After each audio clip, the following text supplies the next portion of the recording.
আসসালামু আলাইকুম। সুপ্রিয় শিক্ষার্থী, সকলকে স্বাগত জানাচ্ছি আমাদের আজকের ক্লাসে। আমাদের যুক্তিবিদ্যার আজকের ক্লাসে আমরা আলোচনা করব যুক্তিবিদ্যার দ্বিতীয় পত্রের প্রথম অধ্যায় যৌক্তিক সংজ্ঞা। যৌক্তিক সংজ্ঞা বা লজিক্যাল ডেফিনিশন। যৌক্তিক সংজ্ঞা নিয়ে আলোচনা করার জন্য আমাদের যে বিষয়টা প্রয়োজন সেটা হচ্ছে আমরা যুক্তিবিদ্যা প্রথম পত্রের তৃতীয় অধ্যায়ে আলোচনা করেছিলাম যে কোনো পদের দুটি দিক রয়েছে। একটি হচ্ছে তার সংখ্যাগত দিক, অপরটি হচ্ছে তার গুণের দিক। তো যে গুণের দিক থেকে আমরা বলেছিলাম যে জাত্যার্থ, সেই জাত্যার্থের ভিত্তিতেই মূলত যৌক্তিক সংজ্ঞা দেওয়া হয়ে থাকে। অর্থাৎ আমরা যৌক্তিক সংজ্ঞা দেওয়ার জন্য যে বিষয়টি ব্যবহার করবো সেটা হচ্ছে কোনো পদের জাত্যার্থ। মূলত যৌক্তিক সংজ্ঞা বলতে কোনো পদের জাত্যার্থের সুস্পষ্ট বর্ণনাকেই বোঝানো হয়। অর্থাৎ আমরা যখন বলবো যে যৌক্তিক সংজ্ঞা, কোনো পদের যৌক্তিক সংজ্ঞা বলতে আমরা কি বুঝি, সেক্ষেত্রে আমরা প্রথমে বলে নেব যে হচ্ছে কোনো পদের যৌক্তিক সংজ্ঞা বলতে বোঝানো হচ্ছে ওই পদের জাত্যার্থকে সুস্পষ্টভাবে বর্ণনা করা বা তুলে ধরা। ঠিক আছে? তো যৌক্তিক সংজ্ঞাটা আমাদের কেন প্রয়োজন? যৌক্তিক সংজ্ঞাটা আমাদের প্রয়োজন কারণ হচ্ছে আমরা কোনো পদকে যদি স্পষ্টভাবে জানতে চাই, তাহলে আমাদের প্রথমেই দরকার ওই পদের একটি সুস্পষ্ট সংজ্ঞা, যার ফলে আমরা কি করতে পারি, ওই পদকে অন্যান্য পদ থেকে আমরা আলাদা করে ফেলতে পারি। যার ফলে আমাদের আমরা যখন কোনো যুক্তির বৈধতা নির্ণয় করতে যাই, সেক্ষেত্রে আমাদের এই পদগুলো নিয়ে যেন আমাদের কোনো মতদ্বৈধতা না থাকে, সেজন্য আমাদের পদগুলোকে স্পষ্ট করে তুলে ধরা দরকার। যৌক্তিক সংজ্ঞার সাথে আমাদের প্রায় যে সমস্যাটা হয় সেটা হচ্ছে আমাদের বর্ণনার সাথে একটি চলে আসে। যৌক্তিক সংজ্ঞা এবং যৌক্তিক বর্ণনা বা যৌক্তিক সংজ্ঞা এবং বর্ণনা, এই দুটোর মধ্যে পার্থক্য কি, বা এই দুটো বলতে আমরা হচ্ছে একই বিষয় কিনা। যৌক্তিক সংজ্ঞা এবং যৌক্তিক বর্ণনার মধ্যে কিছুটা পার্থক্য রয়েছে। যৌক্তিক সংজ্ঞা বলতে আমরা বুঝবো যে কোনো পদের জাত্যার্থের বর্ণনা বা হচ্ছে জাত্যার্থকে তুলে ধরা। অন্যদিকে বর্ণনা বলতে যেটি বোঝানো হয় সেটি হচ্ছে কখনো কখনো কোনো পদের বর্ণনাতে আমরা জাত্যার্থ তুলে ধরার মাধ্যমে বর্ণনা দিতে পারি, আবার কখনো কখনো হচ্ছে আমরা অন্যান্য বিষয়গুলো নিয়ে এসেও বর্ণনা দিয়ে দিতে পারি। যেমন আমরা যদি মানুষ পদের সংজ্ঞা দিতে যাই, যৌক্তিক সংজ্ঞা দিতে যাই, সেক্ষেত্রে কিন্তু মানুষ পদের যে জাত্যার্থ রয়েছে, মানুষ মানুষ পদের জাত্যার্থ মানুষ পদের জাত্যার্থ হচ্ছে দুটি, একটি হচ্ছে জীববৃত্তি, অপরটি হচ্ছে বুদ্ধিবৃত্তি। আমরা এই দুটির মাধ্যমে এটা সংজ্ঞা দিয়ে থাকবো। যেমন মানুষ হচ্ছে মানুষ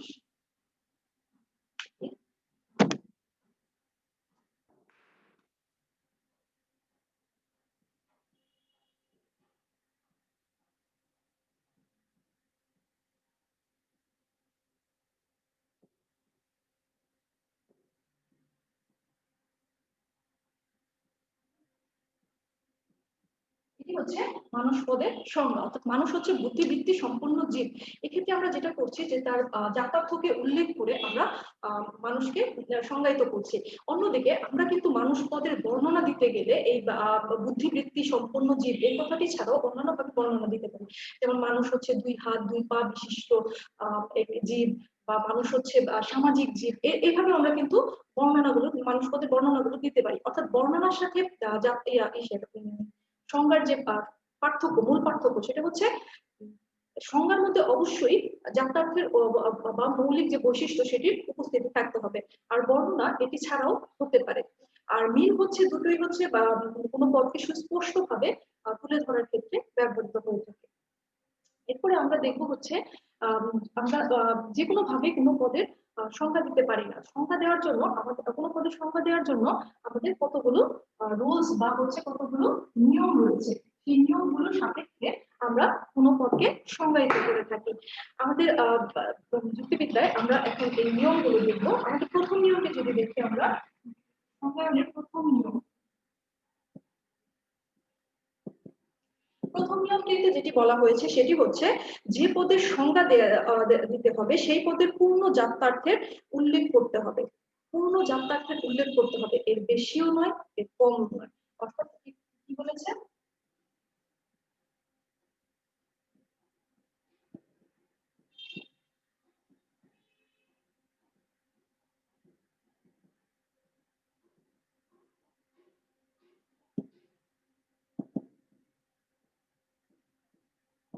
অর্থাৎ আমাদের কি করতে হবে, আমরা যে পদটিকে সংজ্ঞায়িত করতে যাচ্ছি সেই পদের পূর্ণ যাত্রার্থকে প্রকাশ করতে হবে, এর থেকে কমও করা যাবে না, বেশিও করা যাবে না।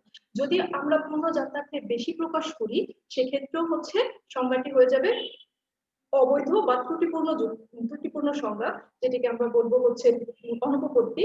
আর অন্যদিকে যদি আমরা কোনো পদের যাত্রার্থের কম প্রকাশ করি সেক্ষেত্রেও কিন্তু এটি ত্রুটিপূর্ণ সংজ্ঞা হয়ে যাবে। পরবর্তীতে আমরা কোনো সংজ্ঞা কোনো নিয়ম ভঙ্গ করলে কি কি হতে পারে, ত্রুটি হতে পারে বা অনুপপত্তি হতে পারে, সে বিষয়টি আমরা একটু পরে আলোচনা করবো। আমরা দ্বিতীয় নিয়মটি দেখি।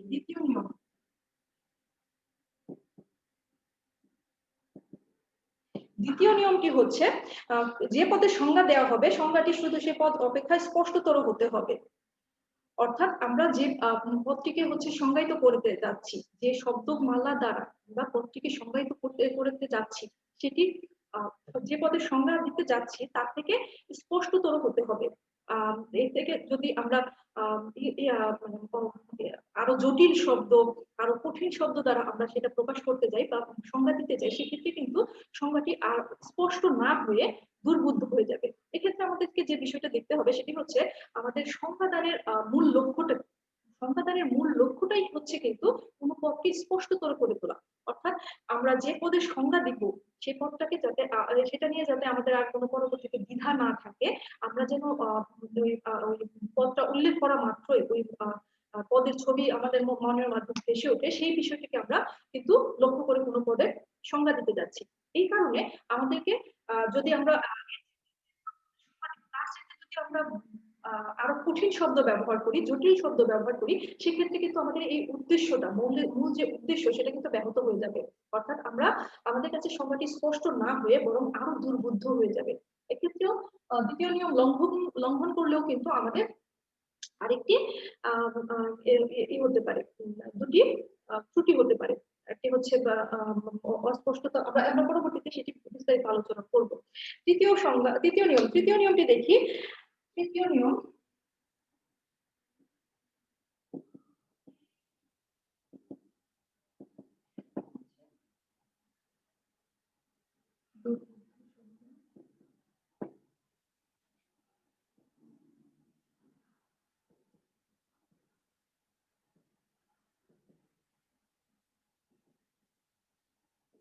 তৃতীয় নিয়মটি যদি আমরা দেখি, তৃতীয় নিয়মটি হচ্ছে কোনো পদের সংজ্ঞায় সেই পদের সমার্থক বা প্রতিশব্দ যে বিষয়টি সেটি কিন্তু ব্যবহার করা যাবে না। অর্থাৎ আমরা যদি কোনো পদের সংজ্ঞা দিতে যাই সেক্ষেত্রে আমাদেরকে যে খেয়াল রাখতে হবে যাতে সংজ্ঞাটি আমাদের চক্রক সংজ্ঞায় পরিণত না হয়। অর্থাৎ যে পদটিকে আমরা সংজ্ঞায়িত করতে যাচ্ছি আমরা স্পষ্ট না করে বরং সেটিকে নিয়ে আরো প্রশ্ন তুলে ধরে এইরকম কোনো সংজ্ঞা হয়ে যাবে না। অর্থাৎ সমার্থক শব্দ ব্যবহার করা যাবে না।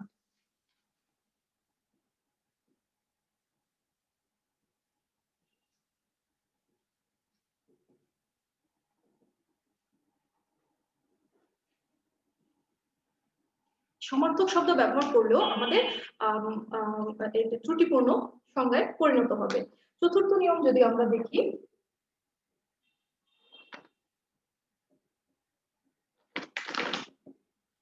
আমাদের চতুর্থ নিয়মটি হচ্ছে কোনো পদের সংজ্ঞায় সদর্থক বা ইতিবাচক করা সম্ভব হলে সেটিকে নেতিবাচক শব্দগুলো পরিহার করতে হবে। অর্থাৎ আমরা সংজ্ঞাগুলোকে যথাসম্ভব সদর্থক ভাবে দিব। যেমন হচ্ছে যদি আমরা বলি যে সত্য কি, সত্য কি, এটার উত্তরে যদি আমরা বলি সত্য হচ্ছে মিথ্যার অভাব বা হচ্ছে সত্য হচ্ছে যা মিথ্যা নয়, সেক্ষেত্রে কিন্তু সত্য কথাটি স্পষ্ট হয়ে যাচ্ছে না, বরং এটি কি হচ্ছে আরেকটি প্রশ্নের এই করছে যে হচ্ছে আমাদের তাহলে মিথ্যা কি। এক্ষেত্রে এই কারণে কি করে না, সদর্থক শব্দ দ্বারা আমাদের যদি কোনো শব্দ পদের সংজ্ঞায়ন করা আমরা না করি সেক্ষেত্রে আমাদের মনে আরো প্রশ্ন থেকে যায়। এর জন্য আমাদেরকে সংজ্ঞাদানের সময় খেয়াল রাখতে হবে যতদূর সম্ভব আমরা সদর্থক বা পজিটিভ যে এইগুলো শব্দগুলো রয়েছে সেগুলোর মাধ্যমে আমরা কোনো পদে সংজ্ঞা দেওয়ার চেষ্টা করব। যদি একান্তই যদি না পারি সেক্ষেত্রে আমরা নর্থক শব্দ আমরা ব্যবহার করতে পারি, কিন্তু আমরা সবসময় চেষ্টা করব সদর্থক শব্দগুলো ব্যবহার করার জন্য। পঞ্চম যে নিয়মটা আমরা দেখি, পঞ্চম নিয়মটা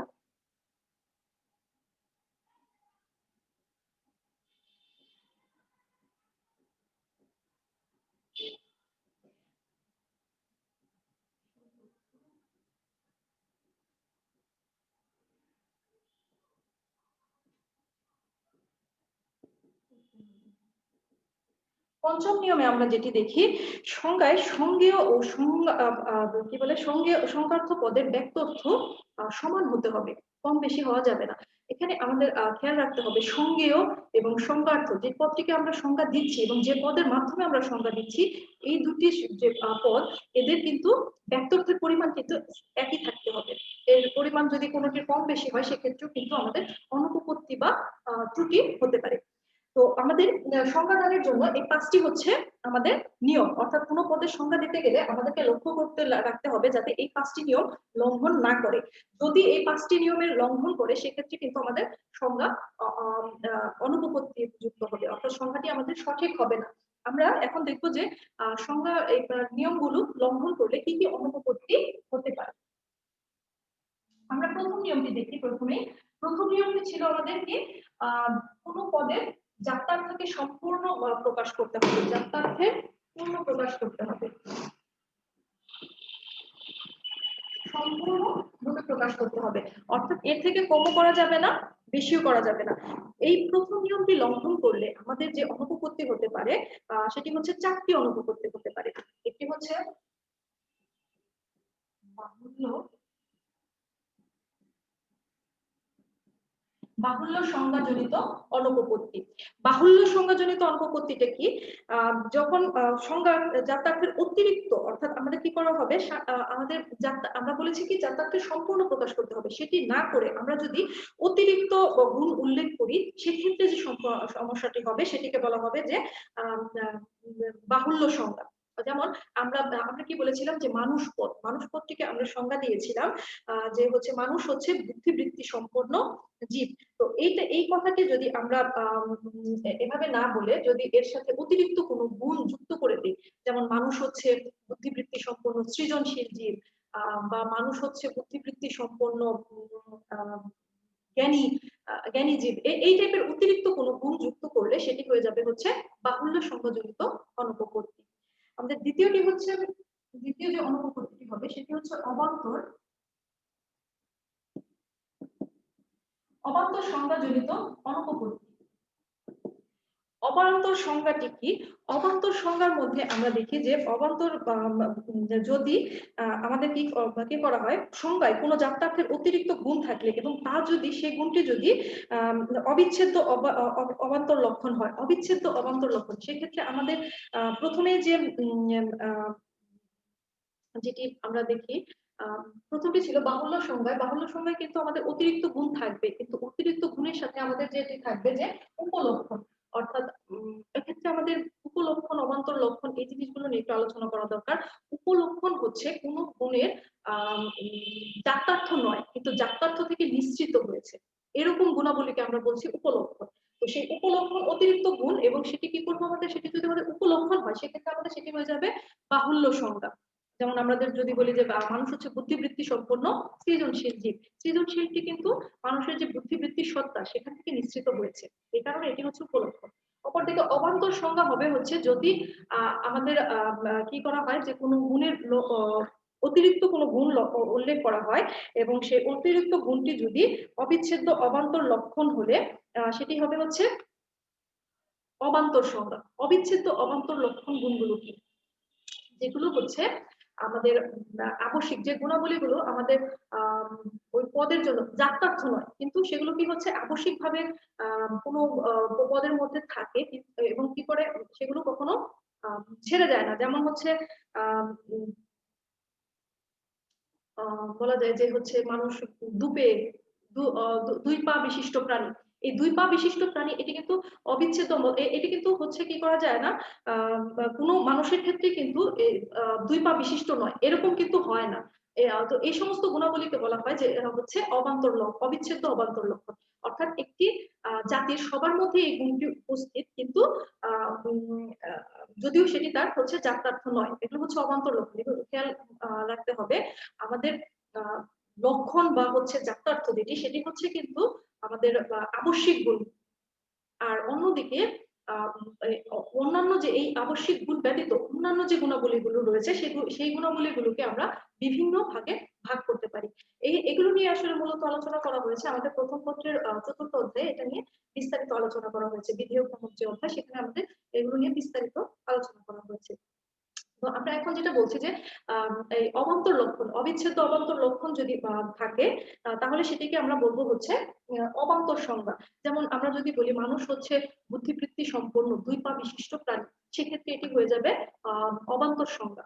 আমরা প্রথম নিয়ম লঙ্ঘন করলে তৃতীয় যে অনুপপত্তিটি হতে পারে সেটি হচ্ছে অব্যাপক সংজ্ঞাজনিত অনুপপত্তি। অব্যাপক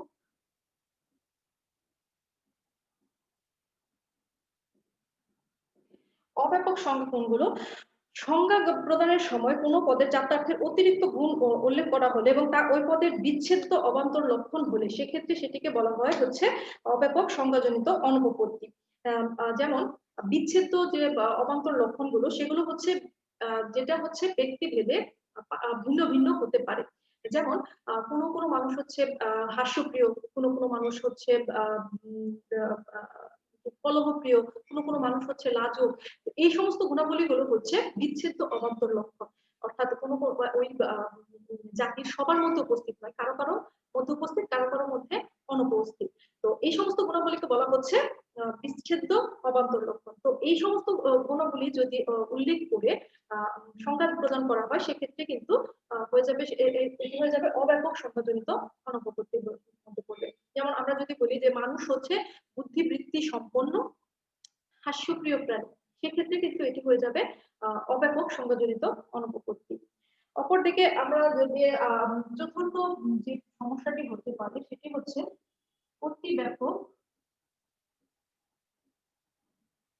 অতিব্যাপক সংজ্ঞা।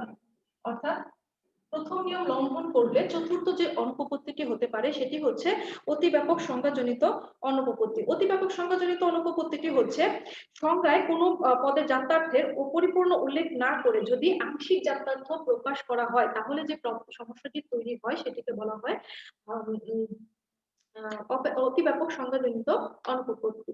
তো যেমন আমরা যদি মানুষ বুদ্ধিবৃত্তি সম্পন্ন জীব, এটির পরিবর্তে আমরা যদি বলি যে মানুষ হয় জীব, সেক্ষেত্রে কিন্তু যেটা করা হয়েছে পূর্ণ যাত্রার্থে প্রকাশ না করে আংশিক যাত্রার্থে প্রকাশ করা হয়েছে, যার ফলে এটি একটি অতিব্যাপক সংজ্ঞায় পরিণত হয়েছে। মানুষ হয় জীব, এটি দ্বারা কিন্তু মানুষের পরিপূর্ণ সংজ্ঞা দেওয়া যায় না। তো আমরা কি দেখছি, প্রথম নিয়ম পদের যাত্রাকে সম্পূর্ণ প্রকাশ করতে হবে, এর থেকে কমও করা যাবে না, বেশিও করা যাবে না। আমরা দেখছি যে যদি এর থেকে আমরা কম করি তাহলেও কিন্তু আমাদের সংজ্ঞাটি ত্রুটিপূর্ণ হবে, যদি আমরা যাত্রাকে বেশি প্রকাশ করি সেক্ষেত্রেও কিন্তু আমাদের সংজ্ঞাটি ত্রুটিপূর্ণ হবে। এখন আমরা দেখব যে দ্বিতীয় নিয়মটি লঙ্ঘন করলে আমাদের কি কি অনুপপত্তি হতে পারে। আমাদের দ্বিতীয় নিয়মটি ছিল কোন পদের সংজ্ঞা দিতে হলে আমাদেরকে কি করতে হবে, তার থেকে স্পষ্টতর পদ দ্বারা সংজ্ঞা দিতে হবে, যাতে সংজ্ঞাটি আমাদের স্পষ্টতর হয়ে ওঠে, দুর্বুদ্ধ বা অস্পষ্ট না হয়। তো এই দ্বিতীয় নিয়মটি লঙ্ঘন করলে আমরা দুটি অনুপপত্তি পাই। একটি হচ্ছে রূপক সংজ্ঞাজনিত অনুপপত্তি। দ্বিতীয় নিয়ম লঙ্ঘন করলে আমরা পাই দুটি অনুপপত্তি। একটি হচ্ছে রূপক সংজ্ঞাজনিত অনুপপত্তি। রূপক সংজ্ঞা বলতে আমরা, রূপক শব্দটি বলতে আমরা যেটি বোঝানো হচ্ছে সেটি হচ্ছে তুলনা করা। অর্থাৎ হচ্ছে আমাদের কোনো একটি না দিয়ে আমরা কি করি, উপমা বা হচ্ছে কোনো একটা তুলনা করার মাধ্যমে কোনো পদকে যখন আমরা সংজ্ঞা প্রদান করি তখন সেটিকে বলা হয় রূপক সংজ্ঞা। যেমন আমরা যদি মানুষ পদের যেটি উদাহরণ দিচ্ছিলাম আমরা, যে মানুষ পদের সংজ্ঞাটা হচ্ছে মানুষ হয় বুদ্ধিবৃত্তি সম্পন্ন জীব, কিন্তু মানুষ পদের সংজ্ঞা দিতে যে আমরা যদি সেটি উল্লেখ না করে কোনো রূপকের মাধ্যমে আমরা যদি সংজ্ঞা দিই তাহলে সেটি হয়ে যাবে রূপক সংজ্ঞাজনিত অনুপপত্তি। যেমন আমরা যদি আমাদের আসে যে মানুষ হয় সৃষ্টির মুকুট, সেক্ষেত্রে এটি কিন্তু একটি রূপক সংজ্ঞাজনিত অনুপপত্তিতে পরিণত হচ্ছে, রূপক সংজ্ঞাতে আমাদের পরিণত হচ্ছে। তো মানুষ পদের সংজ্ঞা দিতে গেলে আমাদের খেয়াল রাখতে হবে যেন মানুষ পদের আমাদের পূর্ণ যাত্রার্থের মাধ্যমে আমরা সংজ্ঞা দিই, কোনো রূপকের মাধ্যমে আমরা সংজ্ঞা প্রদান না করি। দ্বিতীয় যে সমস্যাটি হতে পারে দ্বিতীয় নিয়ম লঙ্ঘন করলে যেটি হতে পারে সেটি হচ্ছে দুর্বুদ্ধ সংজ্ঞাজনিত অনুপপত্তি। দুর্বুদ্ধ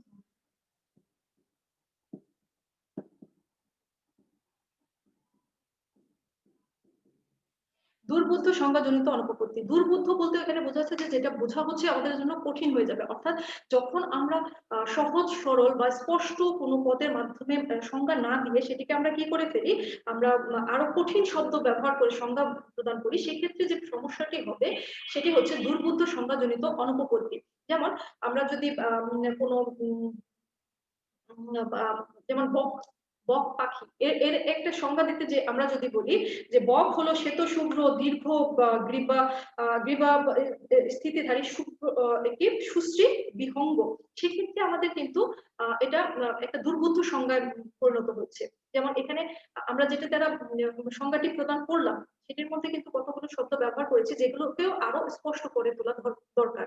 যেমন বিহঙ্গ শব্দের অর্থ কি, শ্বেত শুভ্র শব্দের অর্থ কি, তারপর হচ্ছে দীর্ঘ গ্রীবা, এইগুলো দ্বারা আসলে কি বোঝানো হচ্ছে। এতে করে কি করা হচ্ছে, আমরা যে পদের সংজ্ঞা দিচ্ছি সেটি স্পষ্ট না হয়ে বরং সেটি হয়ে যাচ্ছে কি আরো দুর্বোধ্য বা আরো অস্পষ্ট হয়ে যাচ্ছে। এই কারণে এগুলোকে বলা হচ্ছে দুর্বোধ্য সংজ্ঞা, অর্থাৎ এগুলোকে আমাদের সংজ্ঞাকে স্পষ্ট করতে পারে না বরং আরো দুর্বোধ্য করে তোলে। ঠিক আছে, এই হচ্ছে আমাদের দ্বিতীয় নিয়ম লঙ্ঘনজনিত অনুপপত্তি। এখন আমরা দেখবো যে তৃতীয় নিয়মটি লঙ্ঘন করলে আমাদের কি কি অনুপপত্তি হতে পারে।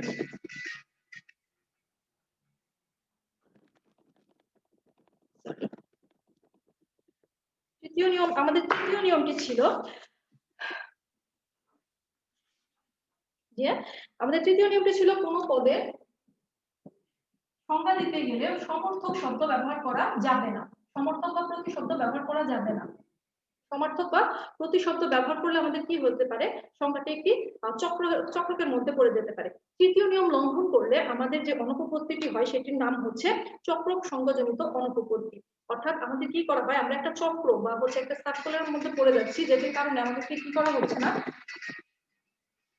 যেটি যার ফলে আমাদের কি হচ্ছে না, আমাদের সংখ্যাটি স্পষ্ট না হয়ে বরং হচ্ছে কি হচ্ছে এক ধরনের অনুপপত্তি তৈরি করা হচ্ছে। যেমন আমরা যদি বলি যে ইয়ে বলতে কি বোঝায়, কি বলে বাতাস, বাতাস হয় পবন, যেমন আমরা যদি বাতাস বলতে কি বোঝায় এই পদটির সংজ্ঞা দিতে যে আমরা যদি বাতাস বলতে কি বোঝায় সেটি না বুঝিয়ে বরং বলি যে বাতাস হয় পবন, এক্ষেত্রে লক্ষ্য রাখতে হবে যে বাতাস এবং পবন, বাতাস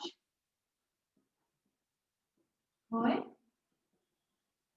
পবন, এক্ষেত্রে বাতাস এবং পবন এই দুটি কিন্তু সমার্থক শব্দ, অর্থাৎ বাতাস এবং পবন এই দুটি একই অর্থ প্রকাশ করছে, যার ফলে আমাদের কি করা হচ্ছে না, বাতাস শব্দটি স্পষ্ট হচ্ছে না বরং আমাদের কি হচ্ছে দুর্বুদ্ধ, আমাদের আরেকটা প্রশ্নের তৈরি করছে যেটি হচ্ছে পবন, তাহলে পবন বলতে তাহলে কি বোঝায়। হ্যাঁ, তো এই ধরনের সমস্যায় আমরা পড়ে যাব।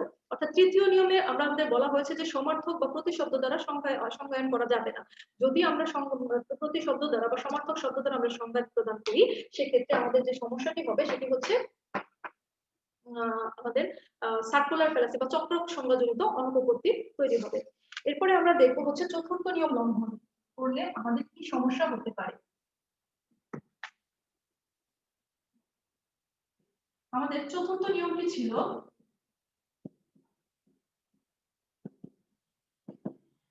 চতুর্থ নিয়ম ছিল যে যদি আমাদের সম্ভব হয় তাহলে অবশ্যই আমরা ইতিবাচক বা সদর্থক শব্দ দ্বারা কোনো পদের সংজ্ঞা প্রদান করব, আমরা নঅর্থক শব্দ পরিহার করব। যদি আমরা এই চতুর্থ নিয়মটি লঙ্ঘন করি তাহলে আমাদের যে সমস্যাটির সৃষ্টি হতে পারে সেটি হচ্ছে নঅর্থক সংজ্ঞাজনিত অনুপপত্তি। যেমন আমরা যদি এক্সাম্পল দিই,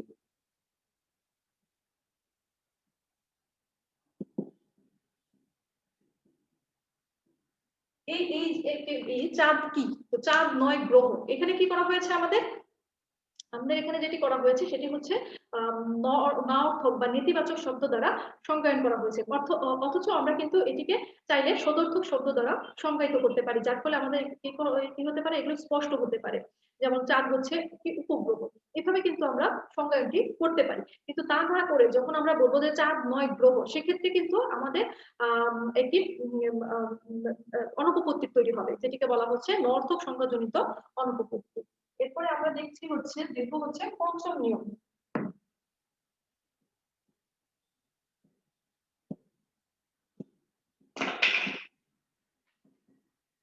আমাদের পঞ্চম নিয়মটি ছিল যে আমাদের সংজ্ঞেয় এবং সংজ্ঞার্থ এই দুই পদের এটা হবে হচ্ছে সমপরিমাণ, অর্থাৎ আমাদের ব্যক্তর্থের দিক থেকে দুটি হবে হচ্ছে সমপরিমাণ, কোনোটা কম বেশি হবে না। তো যদি আমাদের পঞ্চম নিয়মটা লঙ্ঘন করি তাহলে আমাদের দুটি সমস্যা হতে পারে। একটি হচ্ছে অতি ব্যাপক সংজ্ঞাজনিত অনুপপত্তি,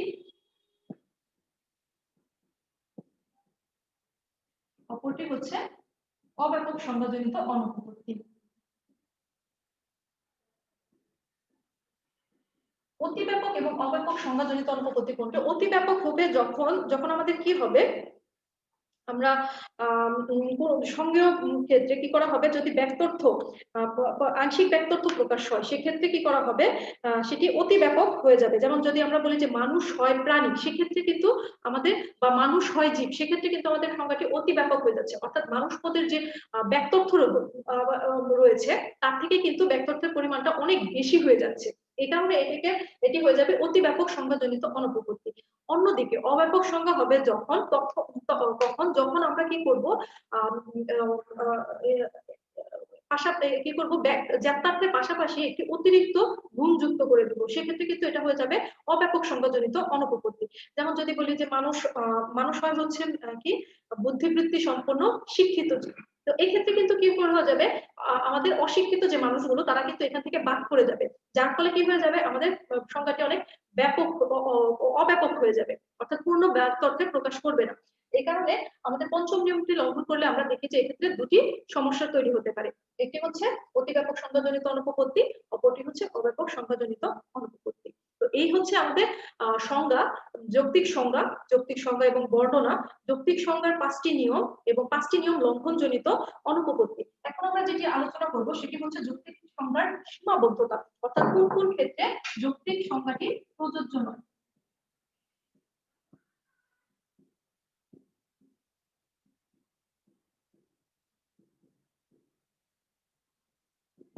যৌক্তিক সংজ্ঞা, তো যৌক্তিক সংজ্ঞায় আমরা কি বলেছি, যৌক্তিক সংজ্ঞাটি হচ্ছে কোনো পদের জাত্যার্থের পূর্ণ প্রকাশ। তো আমরা সাধারণত কি করি, জাত্যার্থের পূর্ণ প্রকাশ করে কোনো পদের সংজ্ঞা দিতে গেলে তার নিকটতম জাতির মাধ্যমে আমরা কি উল্লেখের মাধ্যমে আমরা সংজ্ঞাটি প্রদান করে থাকি। তো আমাদের এই কারণে যে সমস্ত জাতির নিকটতম জাতি নেই, অর্থাৎ তার বড় কোনো জাতি নেই, সেক্ষেত্রে তাদেরকে কিন্তু আমরা সংজ্ঞা প্রদান করতে পারবো না। অর্থাৎ পরমতম জাতি, পরমতম জাতি অর্থাৎ যাকে বলা হচ্ছে সর্বোচ্চ জাতি, জাতি এর নিকটবর্তী কোনো জাতি উপজাতি হচ্ছে একে কি করতে পারছি না, আমরা কোনো জাতির অধীন করতে পারছি না, এটি হচ্ছে সর্বোচ্চ জাতি, যার ফলে আমরা এটি কোনো সংজ্ঞা প্রদান করতে পারি না। তারপর হচ্ছে বিশিষ্ট গুণ, যেগুলো বিশিষ্ট ব্যক্তি বা বিশিষ্ট গুণ, এই সমস্ত সে কিন্তু আমরা সংজ্ঞা প্রদান করতে পারি না।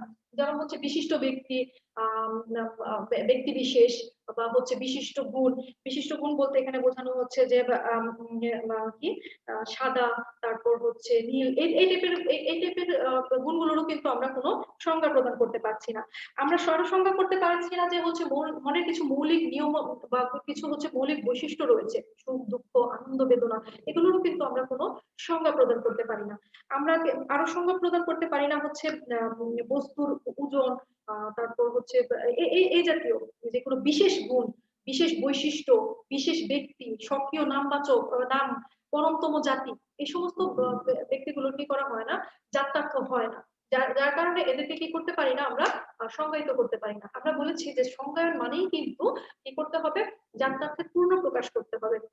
এবং এই সংখ্যা প্রদানের ক্ষেত্রে আমরা আরেকটা যে ফলো করি সেটি হচ্ছে আমরা নিকটতম জাতির অধীন করে তাকে সংজ্ঞা প্রদান করে থাকি। কিন্তু এক্ষেত্রে যদি যে সমস্ত ব্যক্তি বা বস্তুর নেই, স্বকীয় কোনো বৈশিক হচ্ছে কি নেই, যে জাত্যার্থ নেই, বা হচ্ছে তার নিকটতম কোনো জাতি নেই, সেগুলোর আমরা সংজ্ঞা প্রদান করতে পারবো না।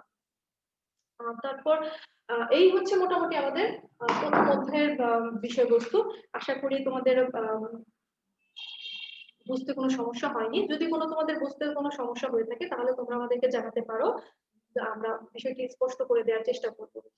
তবে আমাদের সামনে আমাদের হচ্ছে সাময়িক পরীক্ষা রয়েছে। সাময়িক পরীক্ষায় আমাদের যে কয়েকটি অধ্যায় রয়েছে তার মধ্যে হচ্ছে অন্যতম হচ্ছে এই প্রথম যুক্তিবিদ্যা দ্বিতীয় পত্রের প্রথম অধ্যায় বা যৌক্তিক সংজ্ঞা। তো যৌক্তিক সংজ্ঞায় আমাদের যে মূল যে বিষয়গুলো রয়েছে সেগুলো আমি আলোচনা করার চেষ্টা করেছি। যদি তোমাদের আরো কোনো সমস্যা থাকে তোমরা আমাদেরকে জানাতে পারো। পড়তে যে যদি কোনো বিষয় অস্পষ্ট মনে হয় বা ক্লাসে দেখার পর তোমাদেরকে যদি মনে হয় যে এই বিষয়টি আমরা বুঝতে পারিনি, আমাদেরকে জানাতে পারো। আমরা বিষয়টি চেষ্টা করবো আর একটু স্পষ্ট করে তোলার জন্য। তো আজকের জন্য এই পর্যন্তই। আমরা আমাদের পরবর্তী ক্লাসে তোমাদেরকে স্বাগত জানাচ্ছি। সবাই আশা করি সুস্থ থাকবে, ভালো থাকবে, ভালো মতো প্রস্তুতি গ্রহণ করবে। সবাইকে আবারও অনেক ধন্যবাদ।